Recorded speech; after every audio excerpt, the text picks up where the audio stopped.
Selamat pagi ibu-ibu yang dikasihi Tuhan. Sudah sebulan lebih ya. Sebulan ya tidak bertemu karena off 1 kali. Senang boleh melihat ibu, beberapa wajah-wajah yang sudah lama tidak terlihat ada. Rasanya pingin big hug aja dari belakang ya. Boleh bertemu ibu-ibu, datang kembali bersyukur di hadapan Tuhan. Ibu-ibu tadi sharing harap boleh memberkati kita ya. Saya melihat bagaimana sukacita, mencicipi sedikit apa yang Alkitab katakan, satu orang bertobat malaikat di surga bersukacita. Kita mencicipi sedikit saja. Kadang kalau KKR regional bisa lihat anak taruh tangan di dada, tutup mata berdoa atau beberapa menitikan air mata. Itu lelahnya perjalanan kadang 1 jam, ada buduma lewat naik getek atau perjalanan yang jauh. Saya naik ke atas, motor saya itu karena hujan, yang bawa itu perempuan mundur ke belakang, terbanting, kita turun sampai belakang. Di tengah hutan berteriak-teriak, dia teriak tolong, gak ada yang nolongin kita. Ya tapi setelah lewatin semuanya itu benar-benar Bapak Ibu Saudara, tidak ada bandingnya semua keletihan fisik tubuh itu ketika masuk dalam satu tim, saling menopang, lalu melihat respon anak-anak itu. Beberapa sampai memeluk dari beberapa ibu-ibu, ya menciumi, beberapa guru-guru sampai menitikan air mata. Itu bonus-bonus yang Tuhan berikan. Dan saya juga belajar arti beriman ya. Tuhan, bagian kami hanya menabur seperti ini. Kami akan bertemu mereka lagi 1 tahun lagi. Saya belajar kadang-kadang susah ya, ini bisa gak ya? Di tengah-tengah anak-anak SD sudah pakai narkoba, anak SMP papanya sendiri yang menyuntikkan mereka dengan narkoba tempat itu ya. Aduh, kadang-kadang hati kita itu kesedihan penuh belas kasihan ya. Tuhan, yang kami kerjakan itu teramat sangat terbatas ya. Tapi Tuhan ingatkan bahwa benih firman Tuhan itu jauh lebih berkuasa daripada segala sesuatu. Tuhan ingatkan, saya yang memelihara mereka, saya yang menjaga mereka. Yang berkuasa bukan kehebatan hamba Tuhan yang show off khotbah menarik alat peraga, bukan. Yang berkuasa itu adalah firman Tuhan itu sendiri yang mengubahkan hati manusia. Sehingga satu benih itu jatuh tidak akan kembali sia-sia. Saya bersyukur melihat ada bapak-bapak yang bergumul ya, seperti Pak Mazmur, Pak Donald, ya Pak Sihite, Pak Martahan itu mau mengajar TK. Tapi saya melihat hati mereka itu obey, taat. Ya sampai di bandara pun masih praktek bercerita. Dan waktu mereka kirim video bagaimana mereka di lapangan, saya tuh terharu sekali. Saya mengatakan bahwa Anda itu kalau belum merasakan didesak Tuhan dan nangis berseru sama Tuhan, I cannot do anything Lord without you. Baru saudara merasakan indahnya ditolong Tuhan itu seperti apa. Can you imagine Pak Mazmur memegang PAUD atau TK? Lucu cerita kalau cerita. Nikodemus saja yang cinta Tuhan belum tentu selamat, apalagi kalian gitu kira-kira ya. Anak-anak itu terdiam gitu ya mendengarkan bagaimana bapak-bapak itu, yaitu saya lihat ketaatan dan mereka menikmati bonus Tuhan memelihara, memperlengkapi mereka. Itu sukacita yang besar. Ya, ada di antara kita yang akan datang itu gajinya dipotong. Saya juga tersentuh, aduh, untuk mendapat itu ada yang harus berkorban baru masuk pekerjaan bulan Juni. Bulan Agustus sudah berani minta cuti hampir 10 hari, 8 hari. Siapa lo gitu ya, tapi dia memberanikan diri. Kalau sampai saya tidak dapat cuti ini tidak apa-apa, saya tidak bekerja di sini. Padahal dia betul-betul butuh pekerjaan itu. Tapi dia katakan saya belajar beriman loh, bagaimana Tuhan itu yang intervensi. Mulai dari hati Bapak Ibu Saudara. Orang seperti Dio lagi skripsi, gak mungkin bisa skripsi. Kamu tuh bagaimana? Tuhan kirimkan dia ke tempat yang tidak ada satu sinyal pun. Tidak ada satu sinyal selama 5 hari. Jadi ngerjakan skripsinya itu seperti apa. Tapi di situ pun Tuhan buka jalan ya. Itu hal-hal yang indah yang saya lihat Tuhan berikan bonus. Bahkan Pak Todo 3-4 hari sebelum berangkat bel pasi ya Bu ya. Miring ya. Itu mau khotbah dengan mulut yang miring, dengan resiko itu Ibu. Saya dengarkan Ibu Sinta bergumul, everything could be happen di sana ya. Bisa jadi tambah parah Pak Todo, tapi benar-benar miring loh Bapak Ibu Saudara. Pindah mulut itu di sebelah sini. Beliau tetap putuskan, saya tetap pergi. Itu memang beda ya. Ada orang digigit nyamuk sedikit enggak pergi Saudara. Ada orang flu sedikit enggak pergi. Bukan mau bandingkan seperti, saya sakit, nanti saya pening, nanti saya ini. Banyak hal ya. Dokter bilang saya enggak boleh pergi, tapi jalan-jalan dia bisa pergi. Ya, Saudara, kita bukan mau jatuhkan orang seperti apa, tapi saya tuh melihat hati itu dipersembahkan untuk Tuhan, selebihnya Tuhan, saya cuma mau taat. Itu luar biasa ya. Bahkan mungkin dibilang orang yang sakit, mulutnya miring ke sebelah pipi kanan itu adalah orang yang mungkin khotbah paling banyak di antara kita ya. Ya tapi keletihan mereka, usia mereka di atas kita, tapi terus suka. Kalau ketemu itu di bandara itu seperti orang mau rebutan cerita ya. Perlu pasang bel kali, berhenti. Yang ini mesti cerita ya. Sukacitanya itu loh. Habis cerita ada yang nangis di situ. Nangis itu karena apa? Menangisi melihat jiwa-jiwa itu berespon luar biasa ya. Jeri lelah itu tidak ada nilainya di hadapan Tuhan. Kiranya Tuhan memberkati kita Bapak Ibu Saudara. Ya, mari kita masuk di dalam doa. Kita masuk di dalam seri 10 Courageous Women. Kita masuk seri yang kedua. Mari kita tundukkan kepala, kita berdoa. Bapa di dalam surga, Bapa yang maha baik, Tuhan berkatilah kami dengan anugerah kebenaran firman-Mu yang tidak akan terguncang oleh apapun di tengah-tengah dunia ini. Firman yang membaharui hidup kami, yang menteguhkan kami ya Tuhan. Terima kasih Bapa, pimpinlah setiap kami kaum wanita, kaum ibu, juga hamba Tuhan yang menyampaikan kebenaran firman Tuhan. Dalam nama Tuhan kami Yesus Kristus kami berdoa. Amin. Bapak Ibu Saudara, tidak kebetulan Hagar itu menjadi bagian 10 perempuan-perempuan pemberani yang masuk di dalam Alkitab ya. Yang masuk di dalam dipilih di PA wanita. Saya tidak perlu ulangi ya, beda brave woman dengan courageous woman. Brave itu berani, beda sekali dengan courageous itu berani. Brave itu lebih kepada karakter, ada orang-orang yang karakternya memang lebih berani ngomong, ya, lebih berani bicara, lebih berani ambil resiko. Tapi kita tidak pakai istilah brave, tapi kita pakai courageous.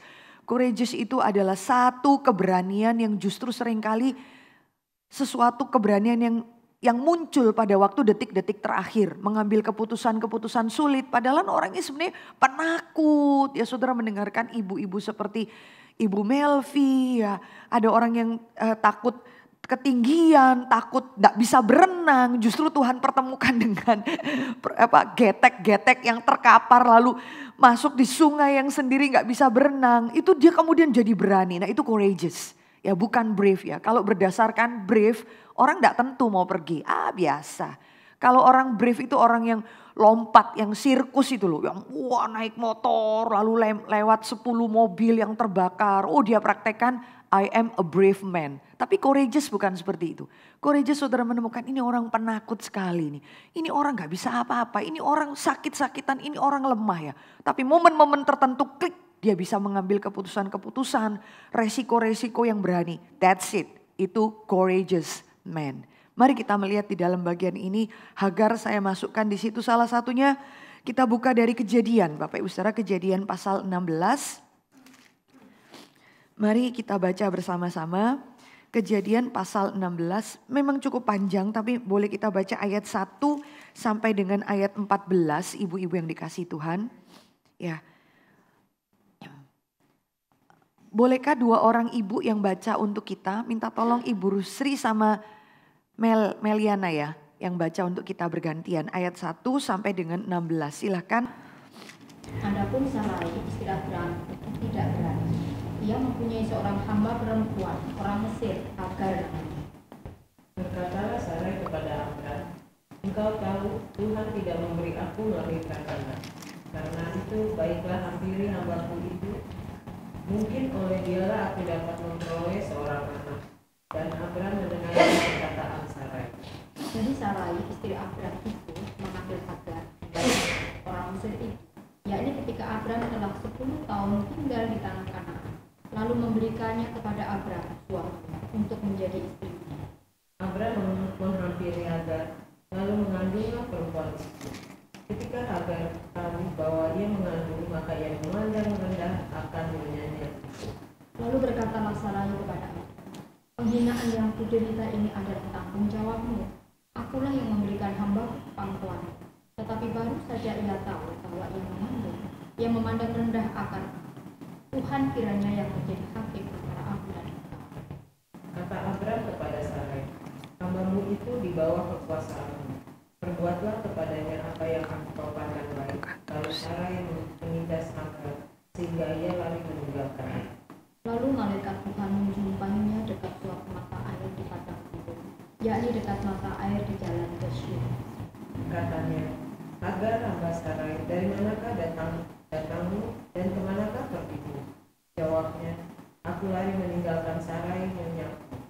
Lalu kata malaikat Tuhan itu kepada, kembalilah kepada nyonya, biarkanlah engkau ditindas di bawah kekuasaan.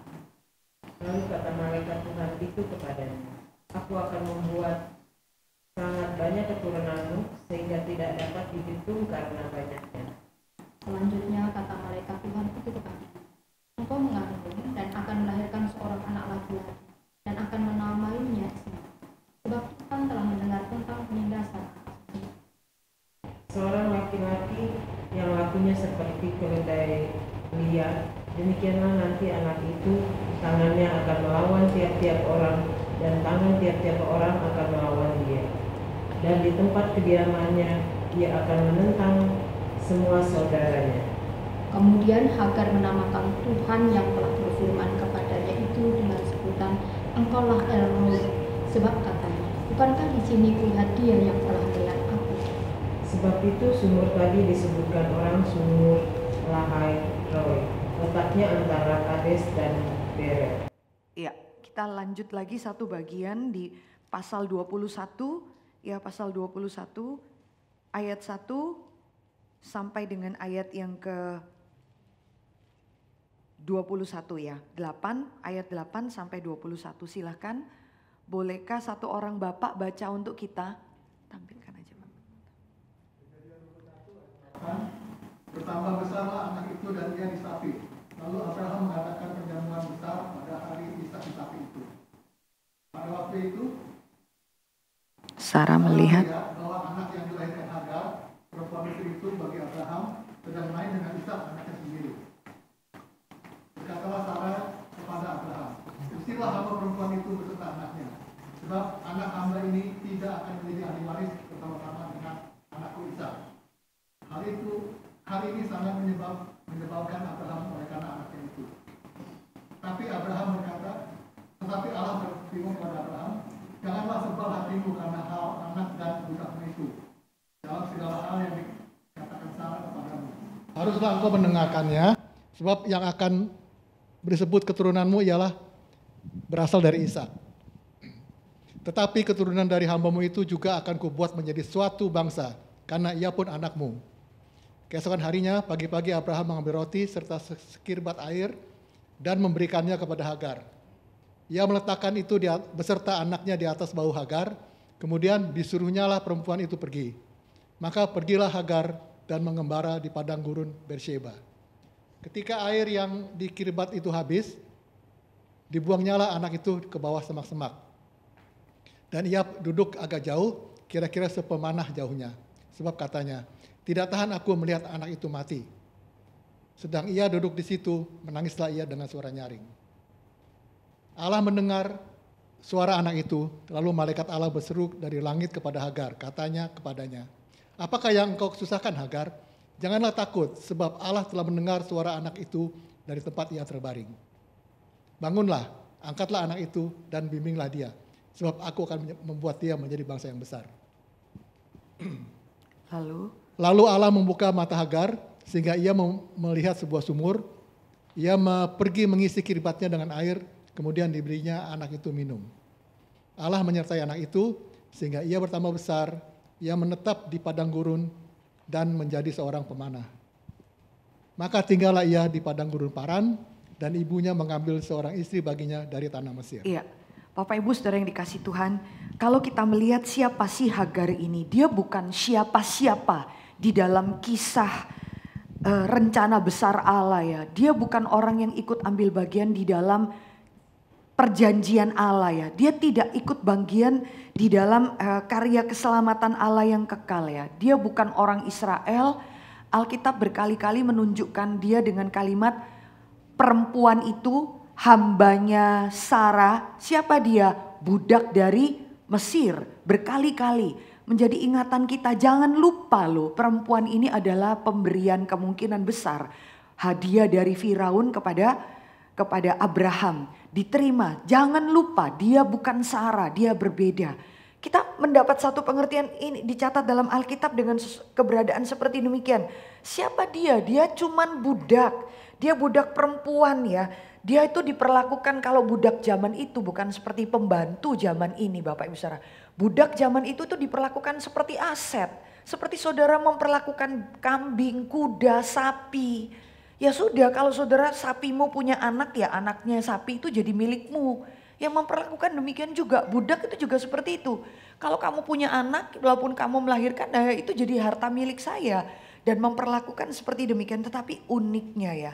Perempuan budak ini yang tidak ikut ambil bagian di dalam rencana keselamatan Allah. Orang yang kalau kita bilang itu outcast ya, orang yang terasing. Yang seharusnya di luar janji keselamatan. Di sini ada tokoh besar ini ada Abraham, di sini ada Sarah. Ini dua orang yang Abraham ini menerima janji dan Tuhan janji lewat Sarah. Kamu siapa? Rasanya kalau kita baca itu kita langsung melihat Hagar ini sebagai sesuatu yang tidak terlalu penting ya. Tetapi namanya dicatat di tengah-tengah saleh-saleh Tuhan, di tengah keluarga orang percaya seperti Abraham dan Sarah. Ada satu kebenaran yang kita boleh belajar dari perempuan ini. Very unique justru dari budak yang sebetulnya teraniaya ini ya. Yang teraniaya di mana? Di tengah-tengah keluarga orang percaya loh Bapak Ibu Saudara. Jangan salah, kita kadang-kadang sulit mau menerima. Aduh, Abraham sama Sarah memang Hagar sempat memandang rendah kepada nyonyanya. Tapi nanti kita akan melihat bagaimana orang-orang yang hidup takut akan Tuhan pun, keluarga orang percaya pun bisa mengambil satu tindakan-tindakan yang menyedihkan Bapak Ibu Saudara. Sehingga bagaimana budak ini, orang Mesir ini tidak ikut ambil bagian dalam rencana Tuhan. Bisa mengeluarkan satu pengertian mengatakan, Tuhan aku mau mengatakan bahwa menyebut Tuhan itu sebagai El Roy. Apa itu? The God who sees. Bahwa apa? Tuhan itu adalah Tuhan yang melihat. Kalimat iman, sebutan dia tentang Allah, El Roy, the God who sees, itu keluar dari siapa? Bukan dari Sarai, bukan dari tokoh-tokoh yang lainnya, dari perempuan budak kafir ini. Maka Bapak Ibu Saudara yang dikasih Tuhan dari bagian ini, mari kita melihat ya, ada 4 tokoh besar di dalam bagian ini. Alkitab mulainya dengan Sarai, lalu Abraham, ada Hagar dan malaikat Tuhan di situ. Dan kita akan melihat relasi dari keempat tokoh dari 2 pasal yang tadi kita baca. Dan kebenaran apakah yang bisa kita pelajari dari bagian ini? Kenapakah kita mesti belajar dari Hagar? Salah satu dari keberanian seorang perempuan. Keberanian seperti apa Bapak Ibu Saudara yang dikasih Tuhan? Bapak Ibu mari kita melihat satu hal. Relasi Hagar dengan Sarah. Menarik sekali. Ya, Hagar berelasi dengan Sarah, 2 orang perempuan, yang satu usia lebih tua, yang satu kemungkinan besar lebih muda. Yang satu adalah nyonya, yang satu adalah hamba. Yang satu nyonya memiliki hal-hal yang Hagar tidak punyai. Apa yang Sarah punya yang Hagar tidak punyai? Sarah memiliki apa? Sarah memiliki otoritas, Sarah memiliki kekayaan, Hagar nggak punya itu. Sarah memiliki suami, Sarah memiliki apa? Keluarga besar ya, beberapa orang-orang pembantu-pembantu. Sarah memiliki kekayaan lebih pastinya daripada Hagar. Sarah memiliki banyak hal yang Hagar tidak punya. Tapi menarik juga relasi 2 orang ini. Karena apa? Hagar juga memiliki banyak hal yang Sarah tidak punya. Apa itu? Masa mudanya. Ya. Masa mudanya, potensi untuk melahirkan. Hagar pasti lebih muda karena Alkitab mencatat setelah 10 tahun. Itu Abraham menerima janji pada waktu umur 75 tahun bukan? Lewat 10 tahun. Berapa umur Abraham? 85 tahun. Umur Sarah berapa? 75 tahun karena mereka beda hampir 10 tahun. Seorang 75 tahun mau punya anak, bagaimana mungkin? Saudara, seorang secantik sekarang perempuan Miss Universe lah, Putri Indonesia, whatever. Pada umur 75 tahun Alkitab katakan dia pun sudah mati haid. Tidak mungkin bisa melahirkan. Tetapi menarik ya, apa yang saya punya kamu tidak punya. Apa yang kamu punya saya tidak punya. Relasi dua orang ini ya, nyonya dengan hambanya. Hambanya punya apa? Punya masa muda, punya potensi, mungkin tubuh fisik. Ya kemungkinan jauh lebih fresh lah, lebih segar daripada nyonyanya. Dan potensi apa? Untuk melahirkan. Maka menarik sekali Bapak Ibu Saudara. Sarah yang adalah nyonya tetapi kondisinya juga sebetulnya dalam kondisi tanda kutip tertindas ya. Tertindas oleh apa? Kebudayaan zaman itu. Kebudayaan zaman itu menekan, mengatakan bahwa hai perempuan, kamu itu berharga, kamu mulia, kamu istimewa hanya jikalau kamu bisa punya anak. Kalau kamu tidak punya anak, siapa kamu? Minggir. Menarik ya, seorang nyonya yang ada di atas. Sebetulnya hatinya juga penuh dengan pergumulan, penuh dengan kesedihan. Saya memang nyonya. Tapi bayangkan Bapak Ibu Saudara, disebutkan Abraham, bapak orang beriman. Tuhan janji keturunannya banyak. Ya, itu 10 tahun lalu. Tetapi setiap tamu datang ke rumah Abraham dan Sarah. Oh Bapak Abraham, kamu diberkati ya. Tuhan janji katanya keturunanmu seperti bintang di langit, pasir di laut. Oh anak pertama namanya siapa? Kira-kira demikian ya. Setiap tamu yang datang tahu ini orang mendapat janji Tuhan. Lalu kemudian, oh saya belum punya anak. Jangankan anak pertama, kedua, ketiga, oh belum punya. Terus setiap tahun kasak kusuk di antara para pembantu. Ini yang salah siapa ya? Tuhan memang janji, jangan-jangan yang salah suaminya. Tapi jangan-jangan juga yang salah adalah istrinya. Potensi besar adalah yang salah adalah istrinya. Karena Alkitab bilang dia sudah mati haid. Dia tidak mungkin lagi bisa punya anak. Maka kondisi seperti demikian Bapak Ibu Saudara. Kita menemukan Sarai seperti ini. Lalu Sarai berpikir ya udahlah kan Tuhan gak janji. Memang Bapak Ibu Saudara tidak ada janji di dalam pasal 12, 13, 14, 15. Bahwa kalau punya anak bahkan pasal 15 sebelum ini ya. Tuhan teguhkan kepada Abraham dengan membakar itu potongan daging yang Abraham taruh. Tuhan teguhkan keturunanmu akan seperti bintang di langit. Tapi tidak diberitahu punya anak dari siapa? Tidak ada nama Sarah di situ disebutkan. Nama Sarah itu disebutkan nanti pada waktu pasal 17. Tuhan yang bilang lewat Sarai bukan yang lain. Lewat Sarah saya mengikat perjanjian. Kagetlah Abraham. Maka perempuan ini dengan inisiatif, perempuan itu seperti demikian ya. Dengan emosional, aduh apa kata orang, dia kepingin menyelesaikan semua kesusahan hatinya. Langsung punya inisiatif, langsung punya ide, sodorkan Hagar kepada suaminya ya. Kalau saudara perhatikan dia sodorkan kepada suaminya hal-hal yang sebenarnya sangat menyakiti hati dia. Tetapi dia mau lakukan itu kenapa? Karena dia ditekan oleh budaya. Perempuan itu tidak bernilai kalau tidak punya anak. Maka ya sudah pakai cara inisiatif shortcut. Yaitu apa? Saya punya budak. Nanti kalau budak saya punya anak, anaknya saya ambil menjadi anak saya. Meneruskan generasi keturunan ini. Maka itu sesuatu yang biasa pada saat itu. Tetapi itu tidak biasa harus kita lakukan sebagai anak-anak Tuhan. Di sini kita melihat Sarah mulai kompromi dan Sarah mulai memberikan Hagar ya kepada suaminya dan dia tidak pernah memikirkan resiko ke depan itu seperti apa. Maafkan ya, seringkali kita perempuan seperti itu ya. Kalau sudah didorong emosional, didorong keinginan hati kita, udahlah, tidak pernah memikirkan resiko ke belakang. Itu urusan nanti lah. Pokoknya saya selesai dulu malu, saya menutup aib saya dalam keluarga saya asal bisa punya anak. Lalu dia sodorkanlah Hagar kepada suaminya. Pasal 16 mencatat seperti demikian ya. Lalu kita akan melihat Abraham menghampiri Hagar lalu mengandunglah perempuan itu. Ketika Hagar tahu dia mengandung maka dia menganggap rendah nyonyanya. Ini relasi yang menyakitkan ya. Jadi Bapak Ibu biasa ya orang kalau mungkin di posisi pembantu dalam hal ini budak bukan pembantu ya. Lebih rendah daripada pembantu.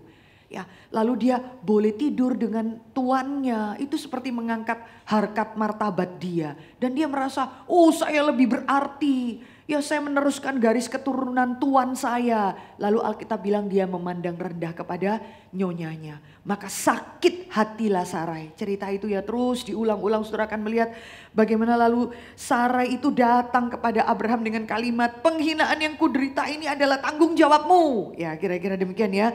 Dia katakan, akulah yang memberi hambaku ke pangkuanmu. Ya, kata pangkuan itu adalah di antara dua pahamu. Saya bawa pembantu saya di antara dua pahamu. Aku memberikan dia ke pangkuanmu. Tetapi baru saja ia mengandung, ia memandang rendah kepada aku. Lalu Tuhan kiranya menjadi hakim antara aku dan engkau. Bapak ibu kita ini perempuan-perempuan ya. Baca ini kalau di sebelah sini ada kelompok bapak-bapak. Beneran loh, mereka baca ini tuh bingung-bingung loh. Mereka akan mikirkan, Sarah, perempuan banget, persis sekali kayak istri gua. Kira-kira gitu ya. Perempuan itu seperti itu, emosional, udah deh, jalanin aja dulu apa katanya nanti. Lalu setelah dia sakit hati, dia gak bisa melihat bahwa itu ada bagian kesalahan dia juga. Emosional dia katakan apa? Dia langsung tuduh suaminya ya. Aku ini dihina demikian itu karena salahmu. Bapak-bapak sebelah sana kalau diwakili oleh Abraham itu bisa bingung-bingung. Iki orang ini insomnia, amnesia atau apa? Kamu yang punya ide. Gua didorong-dorong. Sekarang pakai atas nama Tuhan. Tuhan menjadi hakim antara kamu dan aku ya. Perempuan kan gitu ya. Tuhan tahu air mataku ini mendampingi kamu gitu ya. Tuhan tahu jeri lelahku ini mendampingi kamu. Seolah-olah itu saudara itu pahlawan dalam keluargamu. Sampai lupa anugerah Tuhan itu menopang. Tuhan tahu loh kalau aku itu enggak biayain kamu pada waktu itu. Udah ada perempuan itu ya. Lalu pakai Tuhan tahu air mataku. Nah itu Sarah ya. Sekarang Tuhan menjadi hakim antara kamu dan aku. Bingunglah Abraham ini. Loh kok saya sekarang Tuhan jadi hakim di antara kamu. Nah saudara akan melihat Hagar dan Sarah, perempuan yang mulutnya tajam ini juga dia langsung Alkitab katakan ya. Di situ Abraham mengatakan, hambamu itu dalam kekuasaanmu. Ya sudah, perbuatlah apa yang kau pandang baik ya. Saudara akan menemukan relasi Hagar dengan tuannya, yang tuannya itu sudah menghamili dia lah, kira-kira demikian Bapak Ibu Saudara ya. Lalu pada waktu tuannya itu melihat dia hamil, lalu istrinya marah-marah, apa yang dilakukan oleh bapak orang beriman ini? Apa yang dilakukan oleh Abraham? Abraham katakan kepada istrinya, ya sudahlah, itu kan pembantumu, budak-budakmu, lakukan apapun yang kamu mau, terserah kamu. Dan menarik loh Bapak Ibu Saudara, Alkitab katakan di dalam ayat 16, dalam ayat 6 itu, lalu Sarai menindas Hagar ya, sehingga dia lari meninggalkan nyonyanya. Kata pakai di situ itu menindas, itu pakai istilah anah Bapak Ibu Saudara. Kata anah itu ya, kita ini baca saat ini ya Bapak Ibu Saudara. Can you imagine that ya? Orang Israel yang membaca bagian ini. Musa mencatat bahwa orang Israel melihat nenek moyang mereka itu pun ada satu waktu itu di dalam kehidupan keluarga mereka bisa berlaku sangat sadis. Ya, karena kata anah di situ persis dipakai pada waktu Firaun menindas bangsa Israel. Menindas, membuat mereka kerja keras, mengurangi ransum makanan mereka sehingga bangsa Israel itu berteriak kepada Tuhan. Pakai kata persis sama seperti waktu Sarah menindas Hagar. Sesuatu yang menyedihkan ya. Orang Israel lihat, aduh nenek moyang kita ini loh pada waktu susah juga memperlakukan pembantunya seperti Firaun menindas kami dulu. Itu sesuatu hal yang ironi sekali. Itu sesuatu hal yang menjadikan kesedihan, tapi that's it Bapak Ibu Saudara. Nyonyanya seperti itu, lalu saudara melihat Abraham juga seperti ini. Abraham adalah tipe seperti apa? Ya maafkan Bapak Ibu Saudara, Abraham kalau boleh dibilang, dia adalah pahlawan orang beriman. Dia disebutkan bapak orang beriman. Tetapi Alkitab juga tidak menutup-nutupi bahwa orang beriman ini juga memiliki kelemahan-kelemahan, kekurangan-kekurangan. Tidak langsung ya instan dia menjadi orang yang beriman dan segala sesuatu jalan mulus, tidak. Kita akan menemukan seorang pemimpin, seorang suami yang apa? Yang melepaskan tanggung jawabnya bukan? Yang sudah menikmati pembantunya lalu ya udah terserah kamu. Kamu mau marah, kamu mau aniaya dia, kamu mungkin mau bunuh dia. Nggak masalah zaman itu Bapak Ibu Saudara. Ya budak-budak kalau ketahuan mencuri zaman itu boleh dibunuh Bapak Ibu Saudara. Anaknya diambil oleh mereka. Jadi kita akan menemukan seorang suami yang malas mengambil keputusan, yang nggak mau repot, nggak mau susah ya. Kadang-kadang kita menemukan suami-suami kalau istri bilang, "Pa, anakmu itu begini, aku nemukan di WA." Sudahlah. Mereka saking keletihannya tuh nggak mau repot, maafkan ya. Ya sudahlah, itu urusanmu, itu urusanmu. Dan Tuhan tegur ya tipe-tipe bapak yang seperti demikian. Maka dibiarkanlah nyonyanya ini menindas Hagar dengan sangat beras sampai pembantunya ini memikirkan diri untuk melarikan diri. Dan Alkitab catat maka Hagar itu melarikan diri. Saudara akan menemukan ya keadaan-keadaan yang seperti demikian. Maka saudara dari bagian ini kita akan menemukan lalu Hagar seperti itu. Lalu Sarah juga seperti itu. Lalu kita akan menemukan Abraham seperti demikian. Saudara kalau boleh bilang ya di sini tidak banyak bapak-bapak ya. Cuma 3 orang bapak-bapak. Saudara kenapa ya kalau kita lihat Sarah itu meratap seperti itu sampai berkata Tuhan itu menjadi hakim antara kamu dan aku. Sakit hatinya seorang perempuan itu di sini seringkali kita lihat komunikasi itu tidak nyambung antara laki-laki dengan perempuan ya. Kalau laki-laki itu langsung solve problem. Ya udah kamu daripada sakit hati marah-marah ya udah matiin aja lah pembantumu ini, usir aja, ya terserah kamu, solving problem ya. Tapi perempuan itu kalau berelasi itu bukan solving problem, sering jengkel ya. Saya kalau komunikasi dengan suami saya, "Pak saya tuh gini-gini tadi tuh di jalan begini-gini." Yang perempuan butuhkan itu apa? Penerimaan, pengertian, gak perlu dibanyak. Oh itu caranya gampang, lain kali kamu kalau ketemu orang itu gak perlu solving problem. Butuh penerimaan, butuh dielus, kadang butuh dipeluk, aduh gitu ya, sabarlah gitu ya. Terus kita makin cerita, kan seperti demikian ya.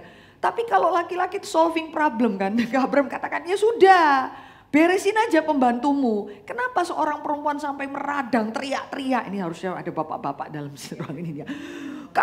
Tuhan jadi hakim antara kamu sama aku, karena dia tuh tidak sedang menceritakan tentang ada pembantu yang nyakiti saya.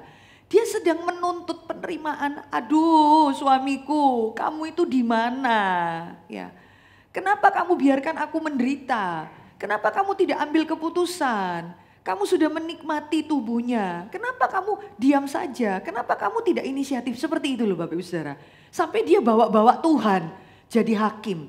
Karena yang dibutuhkan Sarah itu adalah apa ya? Inisiatif, kepemimpinan, keberanian Abraham untuk bertindak ya, penerimaan, pengakuan, kasih dia. Tapi Abraham tidak bisa kasih itu kepada Sarai. Abraham langsung katakan solving problem, ya usir aja. Malah dia bilang pembantumu itu loh menghina saya. Beda ya Bapak Ibu Saudara ya. Bedanya dengan perempuan, kadang-kadang kalau pulang suami saya sudah mulai mengerti, udah tidak banyak ngomong, saya dilus-lus saja. Gini, ayo kita keluar makan. Dia tahu makan kesukaan saya, di tengah jalan masih ngoceh aja saya. Tapi saya lihat sambil nyetir, dia nerima saya ya. Laki-laki itu perlu belajar gitu ya, bukan gampang lah. Besok aku naikin gajimu 100.000 gitu ya. Gitu. Cuma 100.000, sudah jangan banyak rewel kamu ya. Semua itu selesai. Tapi seperti itu, nah ini yang seringkali membuat miskomunikasi Bapak Ibu Saudara. Dan di tengah-tengah hal demikian kita akan menemukan siapa sih sebetulnya korban dalam berita ini. Sarah kah yang jadi korban? Abraham kah jadi korban karena inisiatif istrinya? Siapa yang jadi korban? Siapa yang jadi korban? Sarah yang jadi korban. Sarah ya ibu-ibu ya. Mewakili kamu dan saya nyonya-nyonya ini loh. Mentalitas nyonya-nyonya ya, bos-bos ini loh ya. Istri para bos ini ya, nyonya-nyonya itu semua selalu saya di sini, yang lain pembantu saya ya. Saudara, di dalam bagian ini yang korban itu adalah Hagar. Dia tidak pernah ingin inisiatif tidur dengan tuannya. Itu inisiatifnya nyonyanya. Dia tidak mengerti apa-apa. Dia seperti barang yang diberikan kepada tuannya. Dan pada waktu dia selesai ditiduri, ya dia hamil, nyonyanya menindas dia, tuannya juga tidak pernah berani mengambil keputusan. Dia ada korban di tengah-tengah keluarga yang takut akan Tuhan. Kamu dan saya GR ya, hidup dalam dunia ini. Kalau tidak ada anugerah Tuhan, kita lihat, Tuhan terima saya bukan karena kebaikan saya. Benar-benar Bapak Ibu Saudara. Maka kita akan menemukan Hagar itu melarikan diri, ya, melarikan diri dan kemudian malaikat Tuhan di situ. Saudara akan menemukan tokoh keempat di sini itu adalah yang menjadi pahlawan yang sejati dalam kisah carut marut keluarga Abraham ini, tragedi dalam keluarga Abraham, yaitu apa?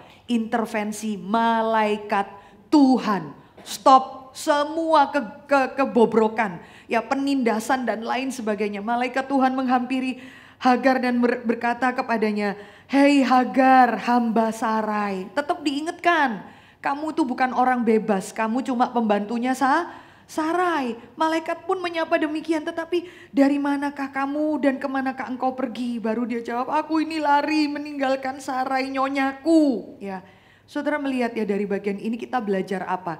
Malaikat katakan kepada siapa? Hagar, kembalilah kepada nyonyamu. Biarkanlah engkau ditindas di bawah kekuasaannya. Waduh Bapak Ibu Saudara yang dikasih Tuhan, kalau saya persiapan dari Hagar dan melihat janji Tuhan itu, saya belajar prinsip pertama Bapak Ibu Saudara. Kasih karunia Tuhan terhadap kita umat pilihan itu luar biasa besar tuh Bapak Ibu Saudara. Saudara lihat ya, orang seperti Hagar yang tidak ikut di dalam janji keselamatan itu, Tuhan masih jaga dan pelihara dia. Sehingga dia boleh melihat Tuhan, dia mendapat kasih karunia Tuhan itu luar biasa. Itu Hagar, saudara harus perhitungkan, apalagi Anda dan saya umat pilihan Tuhan. Tetapi waktu apalagi Anda dan saya umat pilihan, sama sekali kita tidak boleh berpikir, oh ya karena saya umat pilihan, biji mata Tuhan, saya baik. Saudara akan melihat bagaimana Sarah punya inisiatif gak libatkan Tuhan. Bagaimana Abraham juga mungkin ada aji mumpungnya di situ.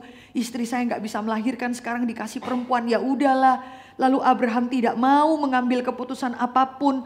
Lalu Sarai jadi jahat, ya itu konflik selalu begitu. Poligami itu, perempuan itu paling gak tahan sama poligami saudara.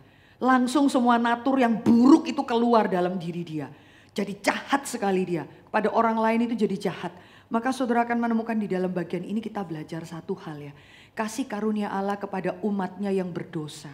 Kadang-kadang waktu pikir ini kita pikir, kok bisa ya Sarai jadi jahat gitu ya. Kok bisa ya Abraham jadi gak mau repot dan cuci tangan seperti itu ya. Cari selamat, sudah menikmati lalu ya udah gak ada urusan saya sama perempuan itu. Kadang-kadang kita lihat kok bisa ya ada orang seperti itu. Bapak Ibu kita melihat bahwa Alkitab ini memang bukan buku moral Bapak Ibu Saudara. Alkitab ini adalah buku Injil. Injil itu bicara mengenai kasih karunia Tuhan. Saudara akan menemukan orang-orang yang disentuh oleh Injil Tuhan, oleh kasih karunia Tuhan itu adalah orang-orang yang egois, orang-orang yang keras kepala, orang-orang yang mungkin pendendam di situ, pemarah, orang-orang yang ingin membalas musuhnya menurut mata ganti mata, seperti Sarai lakukan ya, seperti Abraham lakukan. Tetapi that's it ya, Tuhan mau memberitahu bahwa memang Alkitab ini panggungnya Allah, bukan panggungnya manusia. Kalau saudara cuma berhenti di Abraham, saudara sulit loh menerima kebenaran kasih karunia. Kok gitu ya? Orang yang katanya beriman kok seperti itu ya? Ya memang Alkitab katakan Anda dan saya gak boleh melihat Abraham. Gak boleh melihat kepada Sarai. Gak boleh melihat kepada siapapun. Dan malaikat Tuhan di situ kapital huruf besar Tuhan. Hadir menjadi pahlawan yang sejati untuk melihat, untuk menyelesaikan semua konflik dalam keluarga ini. Bapak Ibu Saudara, ada seorang hamba Tuhan sharing ya. Dia bilang waktu reuni ketemu dengan teman-temannya waktu SMA ya.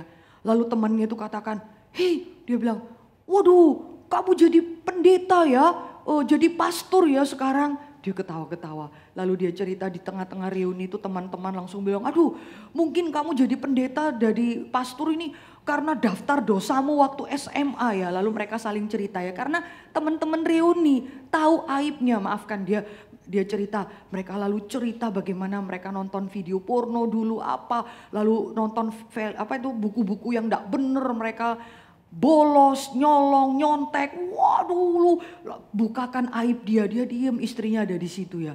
Lalu istrinya lihat, duh Pak ternyata lu masa lalu lu kelam juga ya. Istri saya malu Bu Mercy, istri saya langsung baru lihat saya di tengah-tengah reuni itu ya. Lalu kamu bilang apa? Lalu bilang, waduh akhirnya jadi pendeta ya, lu tobat lu ya, lu tobat. Ditertawain begitu sama teman-temannya di tengah reuni itu. Terus kemudian, kok bisa kamu jadi pendeta? Rasa bersalah ya? Terus dia katakan, bukan sekedar rasa bersalah, tapi aku menikmati kasih karunia. Kok bisa ya orang sejahat saya itu jadi hamba Tuhan? Terus dia bilang, yang kamu semua paparkan di depan istri saya ini sampai istri saya kaget, itu belum apa-apanya. Belum seberapa. Kamu belum tahu borok-boroknya saya yang lebih borok daripada itu. Semua diem melihatkan dia. Istrinya juga diem di situ. Tapi ajaibnya Tuhan masih mau menerima mengampuni saya. Dan memakai orang yang borok seperti itu yang kalian cerita. Yang kamu ceritakan tuh cuma 30%. Kamu belum tahu aib yang lainnya. Tapi Tuhan mau pakai saya. Itulah arti kasih karunia. Bukan sekedar rasa bersalah. Aduh saudara, saya dengarkan cerita itu. Saya katakan, iya Tuhan. Iya Tuhan, betul. Injil itu adalah gambaran orang-orang yang mungkin berkata, kok bisa ya Tuhan pakai kamu Mercy? Kok bisa ya Tuhan pakai kamu Melvi? Kok pakai kamu Ungki? Kelihatan mungkin di depan orang lihat kamu very good enough. Tapi saya tahu standar-standar hidup kamu itu seringkali goyah. Tapi saya sendiri tahu seperti apa. Maka dia tanda kutip istrinya bilang, hibur suaminya ya. Aduh itu aku belajar dari suamiku. Dia menginjili teman-temannya lewat keterpurukan hidup dia. Kegagalan dia, ketidakberdayaan dia. Lalu dia katakan, saya jadi hamba Tuhan karena hanya di dalam Alkitab saja menerima orang-orang yang brengsek seperti saya. Karena anak Allah mengirimkan anaknya yang sempurna untuk dimatikan karena saya. Suasana menjadi tenang. Lalu teman-temannya mulai bilang, sorry jangan tersinggung. Kita kan tadi bercanda. Oh enggak, saya enggak tersinggung. Karena yang kamu ngomong itu benar kan. Saya bilang kamu cuma tahu 30%. Kamu enggak tahu 70% yang lain. Lalu dia bilang, pada saat itulah Injil bisa masuk ya. Justru menjangkau orang-orang yang memang tidak ada apa-apanya. Tapi saudara, ini teori itu bagus ya. Tapi saudara mau praktekannya itu susah sekali. Bahkan di dalam gereja pun susah saudara. Saudara ngelihat rekan-rekan, wah orang Kristen kok gitu. Ya kira-kira ya.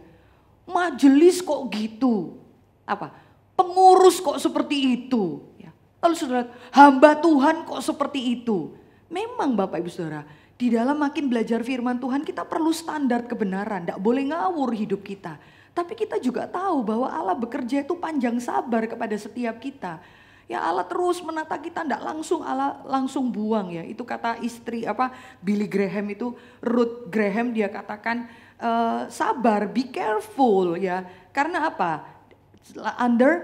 Under construction ya. Ya be careful, tenang ya. Kamu jalan di sini tenang karena bangunan ini memang bobrok, belum selesai. Under construction, Tuhan sedang membenahi satu demi satu. Ya, kita belajar itu kasih karunia Tuhan pada umatnya yang berdosa dan saya juga belajar poin yang kedua Bapak Ibu Saudara dari bagian kisah Hagar ini bagaimana janji Allah itu digenapi ya. Ya, tidak akan tergoyahkan sekalipun ada kegagalan, keberdosaan manusia, ya, kebrengsekan, keegoisan, janji Allah pasti digenapi ya. Baik kepada Abraham ataupun kepada Hagar yang tidak ikut ambil bagian di dalam rencana keselamatan Allah. Saudara belajar apa? Kasih karunia Tuhan tuh luar biasa indah, ajaib Bapak Ibu Saudara. Hagar itu dapat janji keturunannya akan diberkati. Jadi bangsa yang besar Saudara. Itu murah hati Allah Bapak Ibu Saudara. Allah bukan hanya memberkati kamu dan saya saja umat pilihan. Saudara boleh lihat bahkan orang-orang jahat di luar sana itu Tuhan pelihara hidup mereka. Alkitab katakan karena Tuhan itu baik, pada dirinya baik. Yaitu Matius pernah katakan apa? Ia memberikan matahari, memberikan hujan, baik kepada orang yang baik, juga kepada orang yang jahat. Itu Tuhan, orang-orang yang gak kenal Tuhan pun tuh Tuhan pelihara mereka. Tuhan kasih janji kepada mereka, Tuhan lindungi mereka. Anak mereka mau mati, Tuhan kirimkan air untuk mereka. Yaitu pemeliharaan Tuhan untuk orang-orang seperti demikian. Besar hatilah untuk melihat itu Bapak Ibu Saudara. Dan saya menyoroti bagaimana cara intervensi Tuhan menangkap Hagar ini sesuatu yang beyond ya. Karena Solusi yang diberikan malaikat Tuhan itu adalah apa? Solusi yang diberikan itu apa? Solusi yang diberikan itu sangat tidak mengenakkan ya Bapak Ibu Saudara. Apa yang dikatakan? Kembalilah kepada nyonyamu. Dan apa di situ? Biarkanlah engkau ditindas di bawah kekuasaannya. Coba ibu-ibu, poin apa yang bisa kita belajar dari sini? Itu Hagar dapat janji, keturunannya akan menjadi bangsa yang besar, Tuhan janji. Tapi waktu Tuhan kasih janji, Tuhan juga nggak langsung berikan, ya udah, ya diberkati lalu selesai. Lalu dalam pelarian akan bertemu dengan apa? Duren kah, duda keren lainnya lah, atau apa? Pil, pria idaman lainnya kah, atau dipertemukan dengan orang-orang lainnya? Enggak loh. Tuhan perintahkan apa? Kembali sama nyonyamu. Lalu apa? Biarkanlah nyonyamu itu menindas kamu. Bapak ibu perhatikan ya, saya baca ini aja mikir, waduh kalau kita yang Tuhan intervensi dalam pergumulan penindasan kita, terus Tuhan itu bilang sama kita kembali sama nyonyamu yang menindas kamu itu. Kita akan pikir apa? Coba ibu-ibu bayangkan dari sudut pandang kita, dan kita bersyukur sekali Hagar itu memiliki courageous luar biasa. Keberanian luar biasa, kembali kepada nyonyanya yang jelas-jelas menindas dia. It is mission very impossible. Saudara bisa bayangkan loh, saya ini lari dari nyonya saya. Sekarang saya balik lagi. Sedangkan nyonya saya itu lagi dendam, lagi sakit hati sama saya. Kemungkinan kalau saya lebih balik lagi ke sana, berkurangkah penindasannya? Saya seperti kasih kepala saya sama nyonya saya. Nyonya saya tadi lari tapi kagak jadi lari ya. Balik lagi. Nyonyanya akan bilang apa? Rasain lu ya, kagak bisa hidup kan kau. Kira-kira gitu ya. Karena Alkitab bilang memang Sarai, bukan saya melebay-lebaykan loh atau menambah ya. Sarai itu jelas-jelas anah, jelas-jelas mau menindas dengan segala kemarahan sebagai seorang perempuan yang terluka. Ya perempuan tuh kalau sudah terluka Bapak Ibu Saudara, aduh Pak Tong tuh pernah bilang ya, catatan dalam sejarah itu perempuan-perempuan yang sadis itu di dalam budaya China itu selir-selir itu kalau sudah cemburu atau permaisuri kalau sudah cemburu jahatnya lebih jahat daripada orang laki. Ya disebutkan ada seorang selir itu sampai saingannya dipotong telinganya, hidungnya dipotong, dibikin cacat, kakinya dicacat. Kenapa? Dia menikmati orang menjadi sadis demikian. Saya bukan bermaksud menjatuhkan Sarai ya, tapi kita akan melihat bagaimana respon dan syarat yang diberikan malaikat yang tidak masuk akal. Kamu kembali kepada penindasan, kembali kepada penindasan nyonyamu Bapak Ibu Saudara. Itu kita akan melihat ya bahwa saya belajar ibu-ibu yang dikasih Tuhan ya, di dalam penindasan itu juga ada pemeliharaan Tuhan loh ibu-ibu yang dikasih Tuhan. Di dalam penindasan yang kita lewati jangan pernah lupakan bahwa ada pemeliharaan Tuhan di sana. Toh ternyata waktu dia kembali betul-betul Tuhan pelihara Hagar kah? Betul-betul Tuhan pelihara kan? Sampai dia bisa melahirkan anak di pasal 21, anaknya menjadi besar kemudian main dengan Ishak. Maka marahlah lagi Sarah karena melihat siapa itu? Ishak bermain dengan Ismail ya, bermain lalu berlaku seperti dia itu anak sulung sebenarnya kalimat di tepatnya di situ. Maka sakit hatilah lagi nyonyanya. Kemudian nyonyanya panggil kepada Abraham dan katakan kepada usir pembantumu itu. Usir pembantumu itu ya. Karena dia jadi pembantu yang tidak tahu diri, usir dia. Tapi di dalam bagian ini waktu inisiatif Sarah mengatakan usirlah hambamu itu beserta anaknya. Sebab anak hamba ini tidak akan menjadi ahli waris bersama-sama dengan anakku Ishak. Itu otoritas dia sebagai nyonya ya. Itu tetap anak pembantu loh walaupun itu anakmu. Maka di sini kita akan melihat hal itu menyebalkan Abraham ya. Ingat ya, enggak ada loh poligami itu bisa memberikan ketenangan dalam keluarga. Omong kosong. Enggak pernah ada karena saudara lihat ya, yang perempuan itu gelisah, yang laki-laki juga gelisah. Alkitab catat maka ini menyebalkan hati Abraham, enggak bisa tenang dia. Ya keluarga yang berani poligami itu nggak bisa tenang Bapak Ibu Saudara, terus penuh dengan kegelisahan. Tetapi Tuhan intervensi di situ. Tuhan bilang sama Abraham, Abraham jangan sebal hatimu ya kepada istrimu. Jangan lupa karena hal anak dan budakmu itu ya. Sebab itu adalah apa? Itu keturunanmu, anakmu juga. Perhatikan ya, Tuhan kembalikan lagi untuk melihat ada salahnya Abraham di situ. Tetapi Tuhan katakan apa? Kali ini dengarkanlah. Ya, dengarkanlah nasihatnya Sarah. Satu-satunya bagian Bapak Ibu Saudara. Ketika Tuhan perintahkan Abraham, kali ini kamu harus dengar. Yang pertama harusnya kamu tidak dengar. Tapi karena kamu sudah tidak taat, carut marut, crowded dalam keluargamu ya, penuh dengan kepedihan. Maka kali ini dengarkan nasihat Sarah istrimu. Lalu di situ kemudian apa? Abraham mengambil kepemimpinan ya. Dia mengambil air, mengambil makanan, berikan kepada Hagar. Lalu dia sendiri yang menyuruh pembantunya untuk pergi. Di masa-masa pergi saudara, bayangkan ya kesedihan orang seperti Hagar. Yang sudah memberikan anak, lalu kemudian ternyata nyonyanya bisa punya anak lagi. Lalu dia menjadi yang tidak berarti. Dia kan ban serep dalam keluarga ini ya. Seperti ban serep ya. Waktu mobilnya lagi macet, ban serepnya dipakai. Setelah mobilnya jadi baru atau punya ban yang lebih baru, ban serepnya dibuang ya. Maka kita melihat dia menangis dengan suara yang nyaring. Dia membuang anaknya dekat dengan semak kesedihan seorang ibu. Dia meratap di hadapan Tuhan. Ya dia bergumul, dia mencari keadilan di hadapan Tuhan. Alkitab katakan dia sampai membuang anaknya itu di bawah semak-semak. Lalu dia dengan suara yang nyaring nangis di hadapan Tuhan. Kenapa? Airnya habis, makanannya habis. Habis kini saya mati Tuhan. Saya nggak ada apa-apanya. Dia merasa seperti outcast ya. Yang Tuhan pelihara itu pasti cuman siapa? Sarai yang Tuhan pelihara, Abraham. Siapa saya Tuhan? Saya tidak masuk dalam janji berkat Tuhan. Saya pasti dibuang Tuhan. Tetapi saudara akan melihat ya, kalimat Tuhan itu luar biasa. Alkitab katakan Allah mendengar suara anak itu. Bukan cuman Hagar yang didengar. Jadi waktu anak itu dibuang di semak-semak oleh Hagar, kemungkinan besar anaknya juga nangis ya. Ya nangis entah kehausan, entah keletihan. Maka Tuhan katakan aku mendengar suara anak itu. Lalu malaikat Allah berseru kepadanya.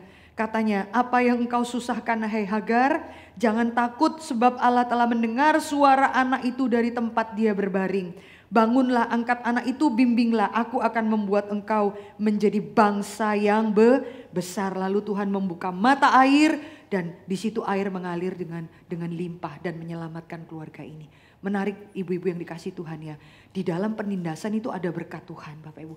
Ini saya ya beberapa waktu ini 2 bulan ini terus bertemu ada 3 keluarga ya mengalami pergumulan perselingkuhan dan rata-rata mirip sekali.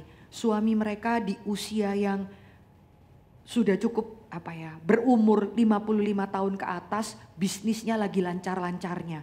Kasus mereka hampir mirip, salah satunya yang ini adalah adik sepupu saya sendiri. Lalu biasa ya, laki-laki kalau sudah mulai mapan ya, sudah mulai nyaman ya, lalu mulai melihat saya ini luar biasa. Lalu jatuh di dalam perselingkuhannya, termasuk adik sepupu saya sendiri ya. Lalu dia katakan, waduh dia kan enggak bisa. 10 tahun lalu dia sudah selingkuh, sekarang ketahuan lagi.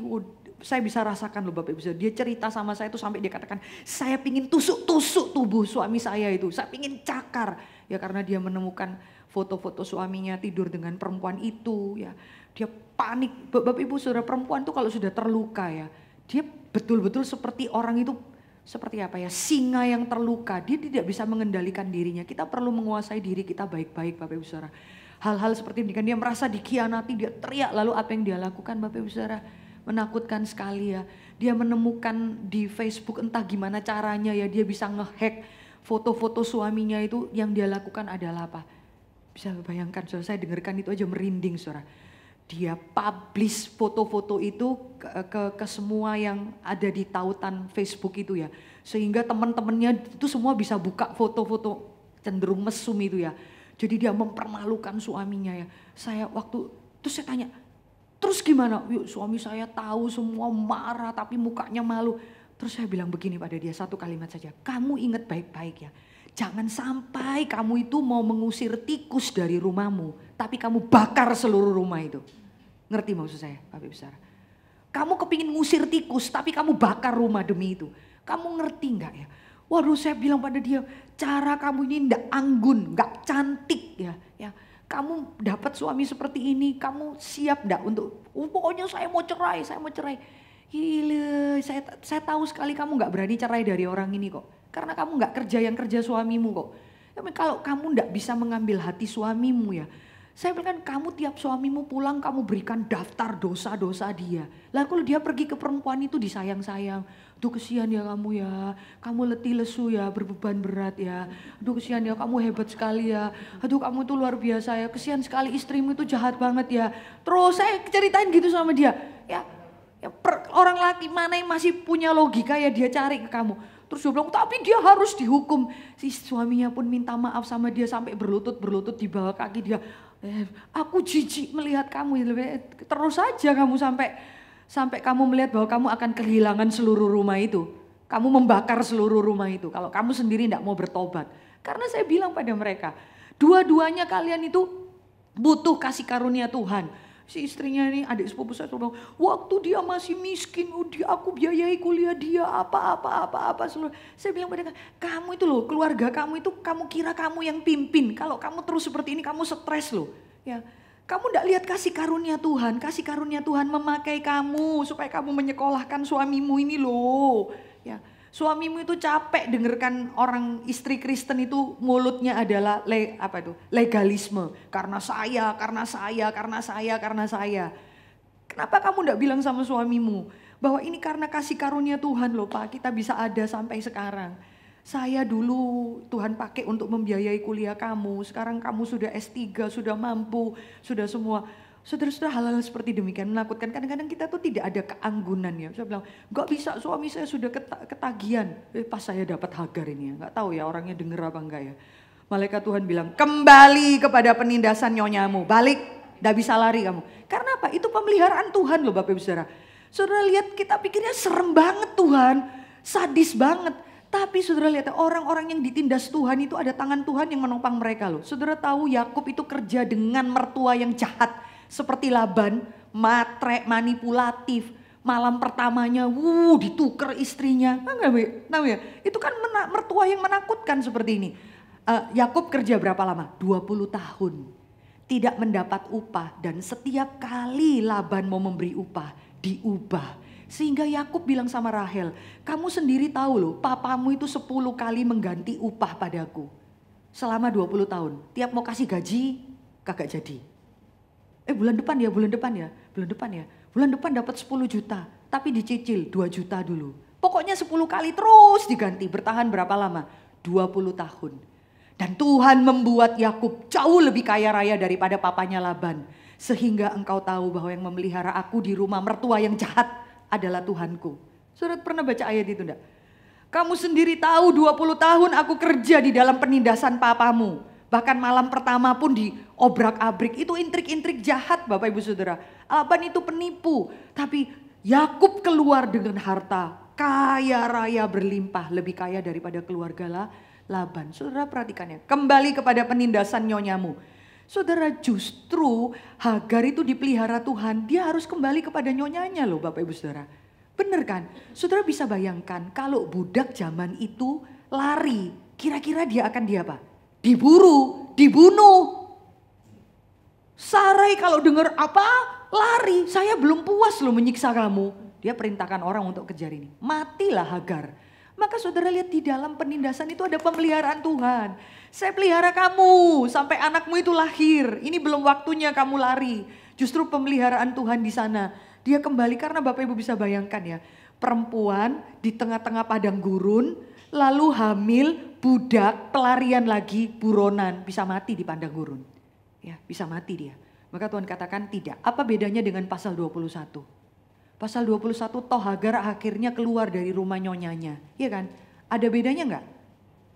Kenapa yang kali ini Tuhan izinkan? Kenapa kali ini Tuhan perintahkan Abraham dengar kata-kata istrimu? Kenapa? Apa yang beda? Kenapa Bu Monik? Dia sudah melahirkan anak, apalagi? Apalagi selain dia sudah melahirkan anak? Dia sudah melahirkan anak. Karena apa? Apa bedanya? Sehingga yang pasal 21 itu beda dengan pasal 16. Yang ini suruh kembali ke penindasan. Yang ini kenapa dia diizinkan Tuhan keluar dari rumah nyonyanya? Karena apa? Karena dia tetap hidup. Tuhan akan pelihara, di sini juga akan dipelihara. Apa Bu? Ishak sudah lahir, ya. Yang menariknya adalah apa? Yang di pasal 16 dia run away, lari, kabur. Yang di sini dia diusir. Beda kan? Menarik ya, indahnya Tuhan ya. Kalau kamu kabur, mati kamu diburu. Budak-budak zaman itu diburu saudara. Budak perempuan terutama untuk kerja harganya mahal sekali Bapak Ibu Saudara. Tapi kalau yang ini nggak apa-apa, dia keluar nggak akan diburu, nggak akan dikejar. Kenapa? Karena tuannya yang mengusir dia. Dan Hagar keluar menjadi orang yang bebas. Bebas, silakan kamu pergi ya, silakan. Karena apa? Itu Tuhan bilang sama Abraham, itu anakmu loh itu. Tuhan ingatkan, itu anakmu. Kita juga jangan selalu melecehkan ya orang-orang berkata, wah itu anak ini apa, pakai istilah mungkin maafkan ya, haram. Tidak, Tuhan melihat Ismail itu anaknya Abraham. Cuman tidak ikut di dalam perjanjian. Tapi itu anakmu loh Abraham. Kamu harus jaga dia baik-baik. Maka Abraham berikan makanan, berikan air. Dan Hagar keluar dengan bebas. Bukan sebagai budak. Kenapa? Karena tuannya yang memberikan dia kebebasan. Itulah pemeliharaan Tuhan. Tuhan memberkati kita ibu-ibu. Ya, penindasan seperti apakah yang kita lewati Bapak Ibu Saudara?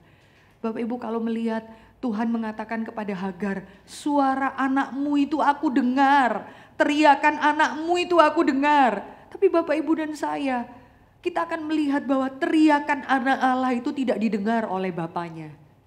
Ya. Penindasan yang dialami Hagar itu belum ada apa-apanya. Karena Anda dan saya melihat penindasan yang jauh lebih tidak masuk akal ketika anak Allah berseru kepada Bapa dan Bapa tidak menjawab apapun kepada Yesus. Penindasan yang dialami Yesus tidak ada bandingnya boleh dibandingkan dengan Ismail yang pada waktu itu berseru kepada Allah. Ismail bukan orang ikut ambil bagian dalam rencana Tuhan pun pada waktu dia berseru, Tuhan dengar gak? Dengar. Anak itu suaranya menangis berteriak saya dengar. Tapi anak Allah berteriak, Allahku, Allahku, mengapa engkau meninggalkan aku? Allah Bapa tidak mau mendengar. Itu kasih, itu pengorbanan luar biasa. Sehingga sampai sekarang kamu dan saya tidak ada penindasan terlalu lebih besar. Karena Kristus sudah sempurna menanggungnya. Anak itu kelaparan, kehausan berteriak kepada Tuhan dan didengar Tuhan. Kristus tidak didengar. Supaya apa? Supaya teriakan kamu dan saya di hadapan Tuhan didengar Tuhan. Bapak ibu-ibu yang dikasih Tuhan, masuk dalam pergumulan, belajar tenang ya. Belajar menikmati bahwa kadang di dalam ketidakmengertian, di dalam kesulitan, bisa jadi itu ada pemeliharaan Tuhan di sana. Belajar mempercayai Tuhan. Belajar menjadi perempuan yang tidak kalap, tidak panik. Hagar itu katakan, El Roy, the God who sees. Asal Tuhan itu melihat, itu kalimat luar biasa. Tuhan itu melihat. Ibu-ibu, kalau ibu-ibu mau berdoa ya, mengalami pergumulan apa, kamu mau berdoa apa? Saya bilang pada adik sepupu saya, kamu tuh loh pasang di status, ya di Insta kamu. Ya, orang yang dekat denganku mengkhianatiku, bla bla bla bla bla bla bla. Kamu tuh ngerti maksud saya Bapak Ibu saya? Status kita itu sekarang di Insta itu kebanyakan dipakai sebagai ungkapan sakit hati kita, menunjukkan betapa menderita kita. Saya cuma bilang pada dia, kamu kepingin semua orang melihat kamu menderita ya? Kita belajar untuk apa? Saya tidak kepingin orang banyak melihat saya menderita. Saya cuma tahu satu hal, asal Tuhan melihat saya menderita, itu cukup bagi saya. Karena waktu Tuhan melihat, Tuhan juga bertindak. Dan caranya ajaib sekali. Hagar tidak mengerti kenapa harus kembali ke nyonyanya. Tapi Tuhan pelihara dia. Tuhan pelihara dia. Dan pasti saat itu Sarah dan Abraham pun Tuhan pasti ubahkan ya. Melihat cara Tuhan memelihara budak mereka. Ya, mereka pun harus berlaku, siapa saya yang berani menganiaya orang yang lebih lemah. Bapak Ibu, Tuhan memberkati kita ya. Mungkin ada ibu-ibu yang terpikirkan lewat Hagar dan menggenapi janji Allah. Ibu-ibu bisa belajar apa dari sini yang belum dibahas di dalam bagian ini? Ibu-ibu terpikir apa? Terpikir satu poin apa dari bagian ini? Ya, hal apa Bapak Ibu Saudara? Ada yang boleh sharing hal 2-3 kalimat saja?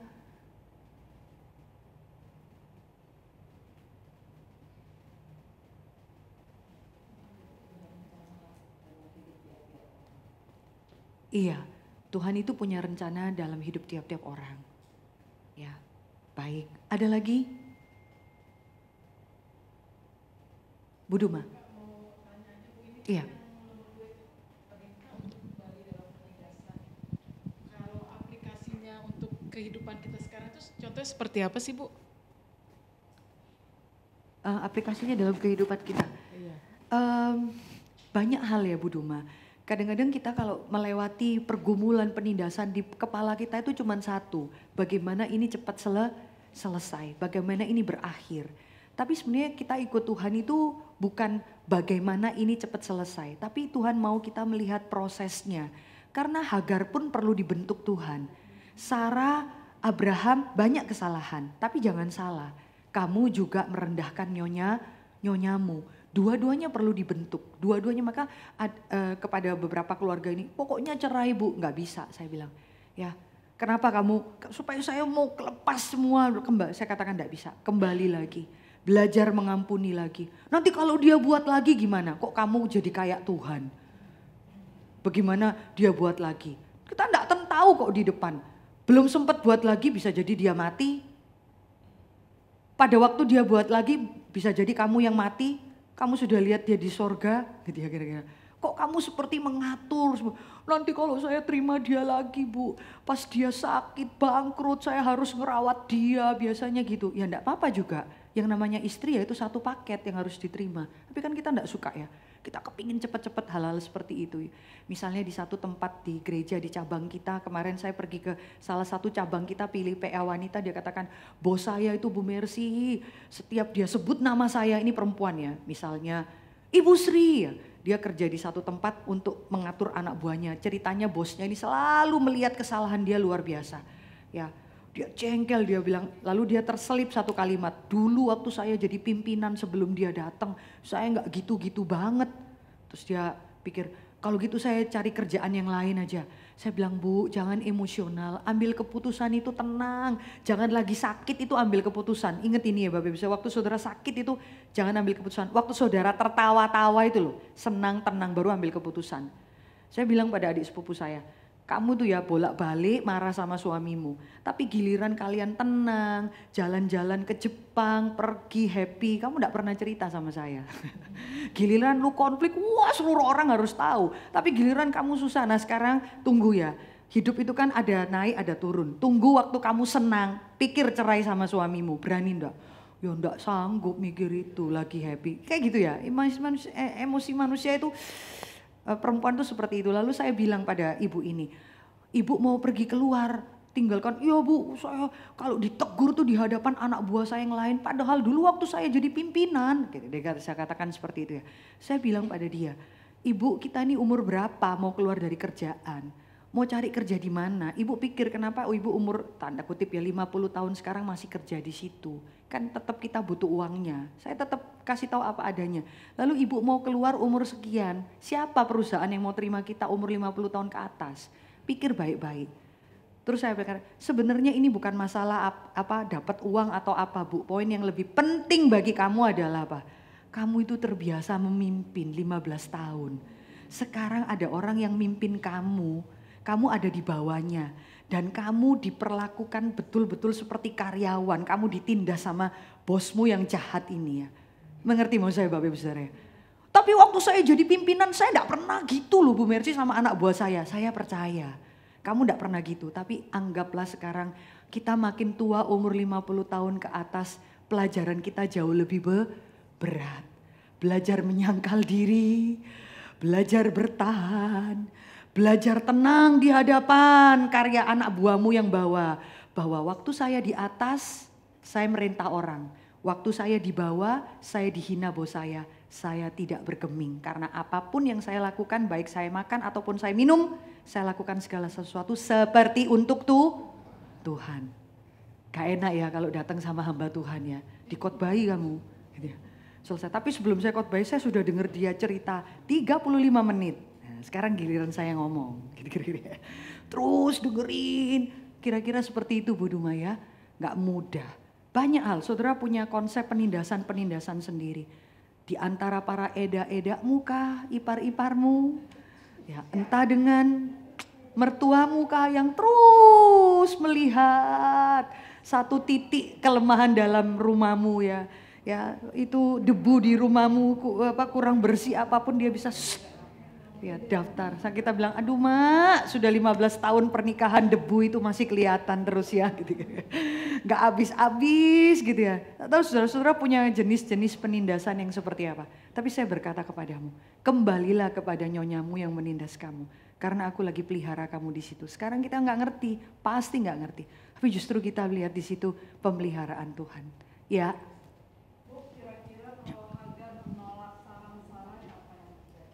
Kamu selalu suka dengan seandainya. Tapi iya.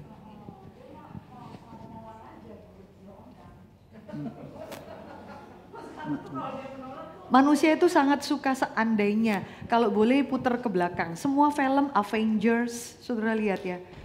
Apa itu? Semua film-film itu selalu kalau bisa kembali ke masa lalu. Ya. Tapi saudara pernah lihat Butterfly Effect ya, film Butterfly Effect, Ashton Kutcher ya. Itu dia ingin merubah masa lalu tapi sebenarnya ternyata dia bolak-balik, dia kembali ke masa lalu supaya dapat pacarnya. Tapi setiap kali ini dirubah sesuai dengan kehendaknya, ada efek domino, Butterfly Effect ya. Itu akan mengefek sampai sekarang. Dia kepingin ternyata dia menemukan gak bisa. Ya kalau tidak melakukan seperti itu ya semua berjalan baik-baik ya. Tapi ternyata Tuhan izinkan, kita enggak tahu lah padang gurun di depan mereka apa. Mungkin enggak Hagar, Heni mungkin. Ya, Heni. Kisahnya jadi beda ya Bu. Apa? Kisahnya jadi beda lah kalau saya. Bisa jadi enggak karena Hagar, tapi Heni atau apa? Hesti mungkin. Ya. Tapi semuanya itu dicatat supaya kita melihat sejarah kerajaan Allah itu dikumpulkan dari orang-orang yang yang memang tidak layak dipakai oleh Tuhan. Supaya kita lihat panggungnya itu Tuhan cuman Engkau saja yang saya pegang seumur hidup saya. Saya nggak bisa berpegang pada manusia. Apalagi kepada suami, kepada anak saya, tokoh-tokoh Alkitab pun kita nggak bisa pegang. Kecuali pegang kepada Tuhan, sesederhana itu. Saya tidak bisa jawab kalau sudah seandainya Hagar menolak. Aku tidak mau nyonya, ini sinetron ya. Aku tidak mau. Tapi kemudian malam-malam dia mengendap, kita juga nggak tahu. Panjang deh ceritanya. Ada lagi Ibu Ungki mungkin? Ungki suatu?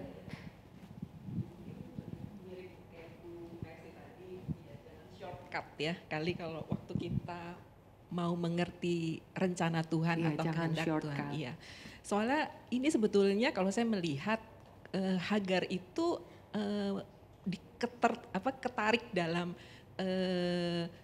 pergumulan rumah tangga Abram dengan Sarai itu karena ketidakmengertian Abram sendiri pada waktu itu. Kan namanya masih Abram ya. Ketika dia diberikan janji bahwa akan ada keturunan, tapi dia tidak menanyakan dari siapa sebetulnya waktu yang di kejadian 15. Ya, jadi kalau waktu itu siapa Tuhan jelasin dong. Ya, gitu ya. Jadi hanya keturunan. Balik lagi kita. Iya, anak kandung dan kemudian akhirnya terjadilah tragedi ini gitu bahwa disodorinlah Hagar ini untuk menjadi. Kan baru tahu bahwa harus dari Sarai itu kan di 17 Pasal kejadian. 17. Iya. Jadi sebetulnya kejadian Hagar ini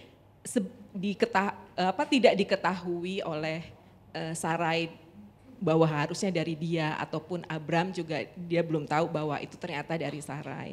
Ya itu karena tadi kalau saya bilang ketika dia mendengar suatu janji Tuhan ya kita lah semuanya seharusnya lebih ya itu nggak shortcut itu tadi tenang terus sama malah lebih detail lagi kalau mau.